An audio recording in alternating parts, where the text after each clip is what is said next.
তাকে যখন বাড়িতে মানে আসার জন্য কথা বলা হলো যে ওরা কি যাবে না ও আসবে, তখন তখন তো সে পারতো আসতে, তখন তো সে আসলো না। পারলে কিন্তু আসতে পারতো, আসলো না, কারণ সে এটার সমাধান চায় না, এই জন্য আসে নাই। আর আমার এখানে আমি কোনো অন্যায় করি নাই, কিছু করি নাই, মানে সে আমাকে বলছে এই জন্য আমার যাইতে হবে এমন কোনো কথা নেই। এটা ছিল তখন কিন্তু আমার দেবরের কাছে আমার শাশুড়ি মা বলছে যে বাড়িতে ওরা আসছে, মানে তোর বউ কি বাড়িতে আসবো না ওরা যাইবো, এটা জিজ্ঞেস করছে।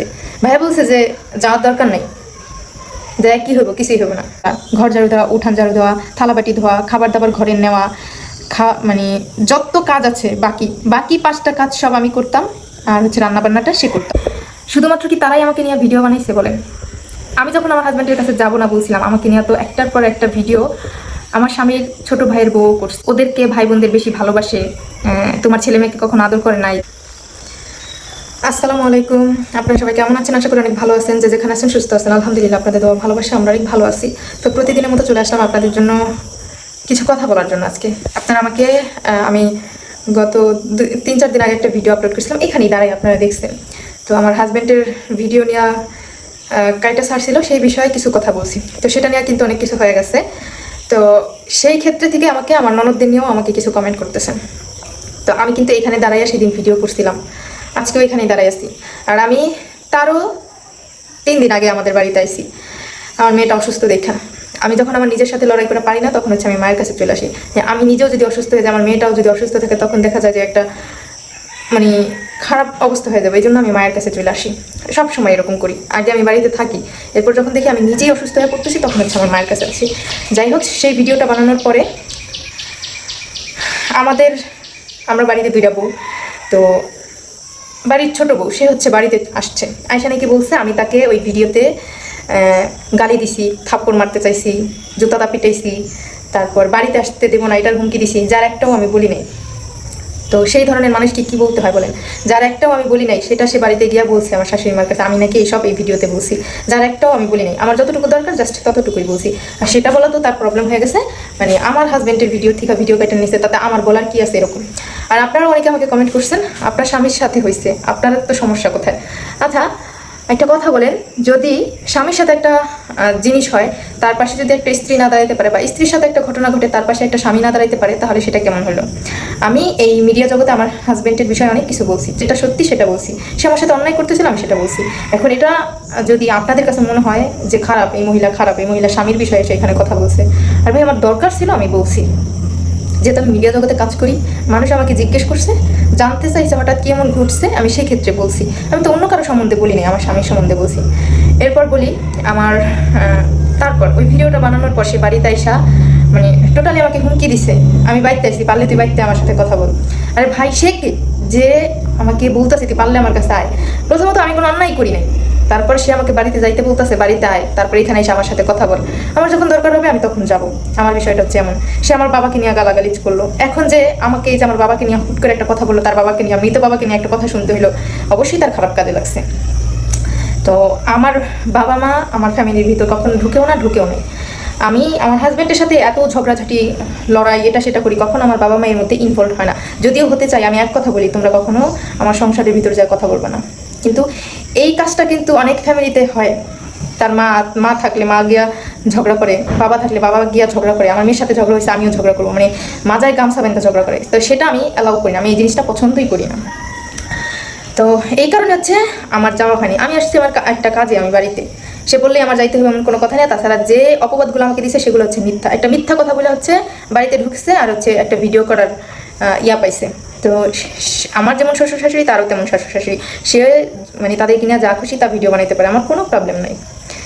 কিন্তু এই যে আমার বিষয়ে যে মিথ্যা কথা নিয়ে আশ্রয় নিছে, যে আমি তার সাথে এগুলো করছি সেজন্য সে বাড়িতে আসছে ঝগড়া করার জন্য, এটা হচ্ছে মিথ্যা কথা।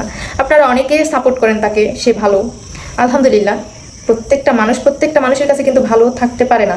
যেমন আমি তাকে বাড়িতে, বিয়ের পর বাড়িতে যাওয়ার পর তাকে খুব ভালো জানতাম, খুব ভালোবাসতাম, সেটা এখন আমার ভিতরে আর কাজ করে না। আদৌ কোনো দিন কাজ করবে কিনা সেটাও আমি জানি না। তো এটা হচ্ছে আমাকে করা কিছু কমেন্টের উত্তর।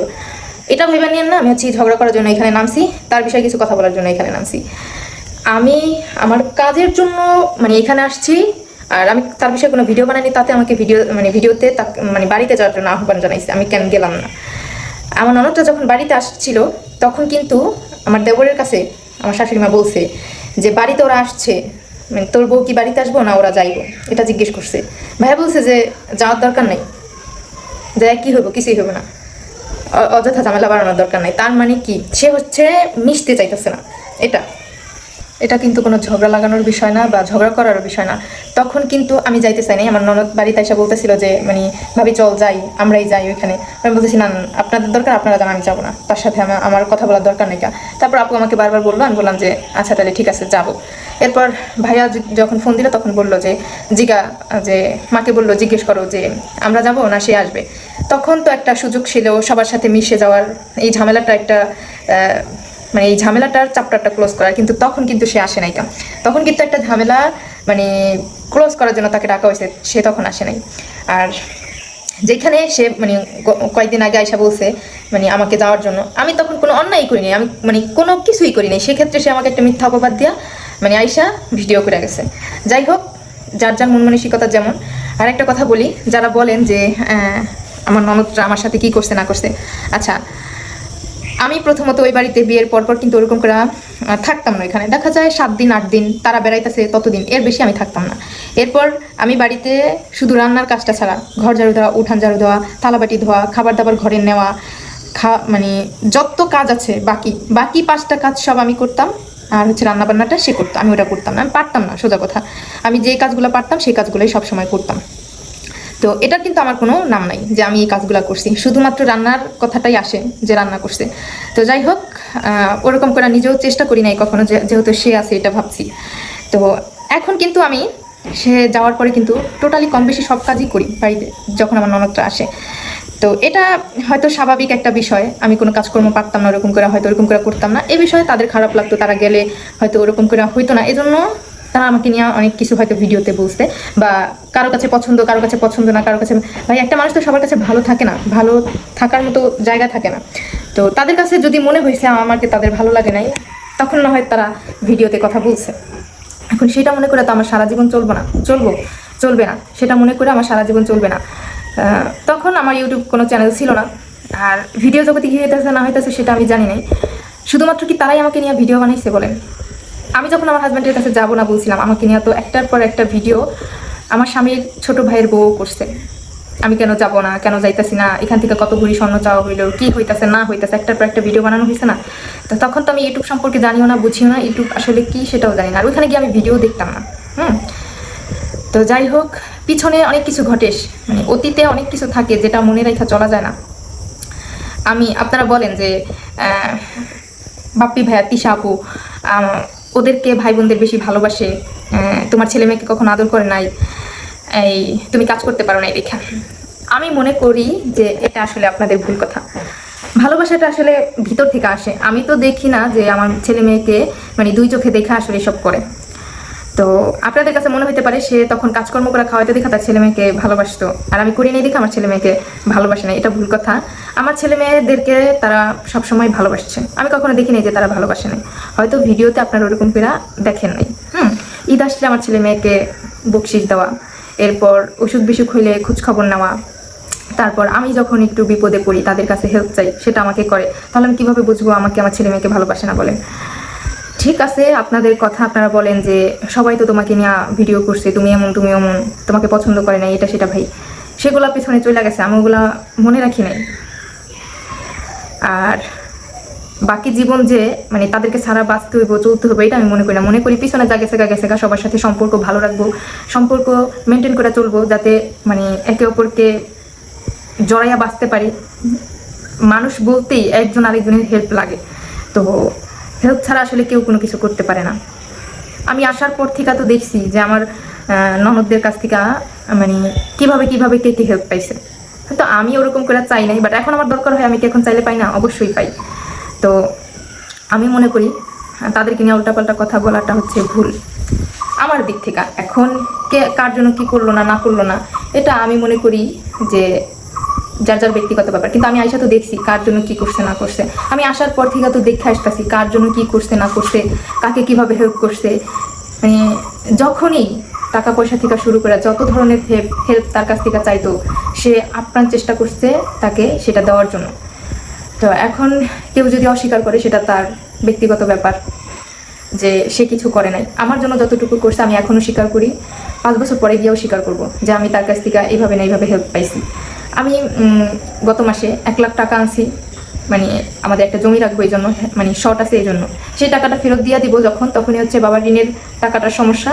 তখন আবার আপুকে বললাম এটা আমি রেখে দিই, পরে দিব, এটা দিয়ে আমি এই ঋণটা শোধ করি। আবার রেখে দিলাম। তারপর আমার ননদের কাছ থেকে আমি একবার হালত আনছি, মানে চলার জন্য। তার আগে আমি বাপের বিহার থেকে কম বেশি 5,000 10,000 এরকম হালত আনতাম, যে এই মাসে আমাকে চলার জন্য দেন, আমি পরের মাসে আপনাকে দিয়ে দিব। তো এটা অস্বীকার করার মতো কিছু নাই, অস্বীকার করার মতো জায়গাও না। তো যাই হোক, আপনাদের কমেন্টের জন্য এই উত্তরগুলো আজকে দেওয়া। কেউ কোনো ফালতু মানে উত্তর আমাকে এখানে এসে দিবেন না যে আপনি এমন অমন, আগে জানেন বুঝেন তারপর আমাকে বলেন, ঠিক আছে? তো ওই দিন হচ্ছে রাগের মাথায় তুই তোকারি করছি, ছোট লোক, অশিক্ষিত, এগুলা বলছি। তার কারণ হচ্ছে আমি তাকে প্রথমত কোনো গালাগালিজ দিই নাই, যার কারণে আমার বাবাকে নিয়ে একটা খারাপ কথা বলছি, এই জন্য আমি তুই তোকারি করে কথা বলছি, প্লাস আমি তার বাবাকে নিয়েও খারাপ কথা বলছি। এরপর